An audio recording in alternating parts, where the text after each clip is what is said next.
Hello ইউটিউববাসী, গ্রাম Bangla YouTube চ্যানেলে সবাইকে স্বাগত জানিয়ে শুরু করছি আজকের ছোট্ট একটি ভিডিও। বন্ধুরা, আজকের ভিডিও টপিকটা হচ্ছে 1 মিটার সমান কত ইঞ্চি, 1 ইঞ্চি কয় সুতা। তো প্রথমে আমরা জানব 1 ইঞ্চি কয় সুতা। তো একটি মেজারমেন্ট টেপে 8 সুতায় হয় 1 ইঞ্চি। তো আমরা জানি 8 সুতায় 1 ইঞ্চি। এবার আমরা জানব 1 মিটার সমান কত ইঞ্চি। 1 মিটার সমান হচ্ছে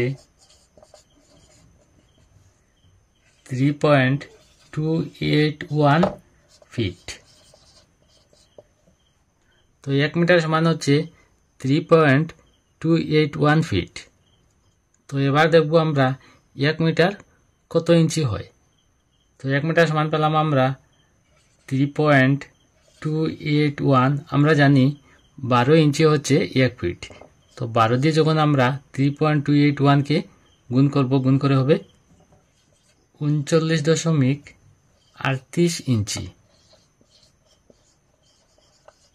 তো আমরা জানি 1 মিটার সমান হচ্ছে 39.38 ইঞ্চি।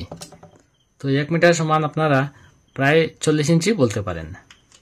তো বন্ধুরা, এই ভিডিওটিতে আমরা শিখলাম 1 ইঞ্চি সমান হচ্ছে 8 সুতা। 8 সুতায় হচ্ছে 1 ইঞ্চি। আর 1 মিটার সমান হচ্ছে 3.281 ফিট। আর 39.38 ইঞ্চি হচ্ছে 1 মিটার। তো বন্ধুরা, আজকের ভিডিও এখানে শেষ। পরবর্তী ভিডিও নোটিফিকেশন পাওয়ার জন্য চ্যানেলটি সাবস্ক্রাইব করতে ভুলবেন না। ধন্যবাদ।